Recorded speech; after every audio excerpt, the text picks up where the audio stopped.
As someone who professionally teaches art to over 300 students a week, let me tell you something. Some freaky stuff starts to happen when you finally understand how to shade.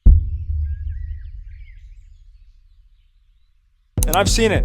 My dog's right here, and I scared him. He's not even chill like that. I'm just kidding, guys. And so for the sake of explaining this, you know what? I'm gonna use one pencil and I'm gonna shade and draw something so miraculous. Something kind of silly though, I'm not even gonna lie. It's not even gonna be that crazy. Simply to prove that you can turn any single piece of art into a masterpiece. Not gonna lie. And it doesn't matter how good you are at drawing. That's crazy. That's gonna set some people off in the comments. I know it has to. Okay, today's plan is draw a Doberman Pinscher. Okay, so I actually changed a couple things with the initial sketch from the reference, and that was lengthened out the ears, the head, kind of, the whole positioning is a little bit off, everything like that. But I actually liked how it turned out. I think it was in a good position, so I just kept rolling with it.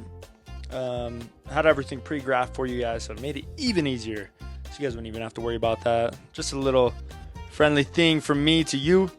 But here we are, we're actually shading in, and I always go with the darkest points. You're gonna want to shade everything. If you shade enough, then the eraser technically kind of becomes like a blending tool. Obviously you don't want to erase too hard, just kind of slightly softly caress the some of that graphite. You know how it goes. Then I went in with a little orange Prismacolor, and oh my goodness, did I love it. Obviously I didn't go in with any of the B pencils. I went with HB, so I couldn't get the full potential, but yeah, I liked it. Here's me taking off the tape. Yeah, and if you do want to get things looking really realistic, you have to use more than an HB, just so you guys know. This is just part of the challenge to see how well we could do. All right, let's start with the next one. Something I felt very inspired about, something that felt spiritually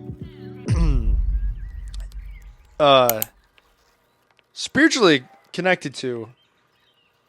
Anyways, yeah, here you guys go, the dogs.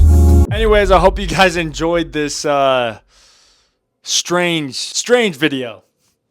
I'm gonna be uploading one of these every day for the whole month, so hopefully you guys are okay with that. But of course, if you guys like this video, please like, comment, and subscribe so you guys don't miss any of my other videos that are coming out this month. We're coming out with some great stuff. Not all of it's gonna be as weird as this. I promise. Some stuff we're going to be talking about art and just topics in general of art and so much more. If you're into art, you're in the right place, and I'll see you in the next video. Bye.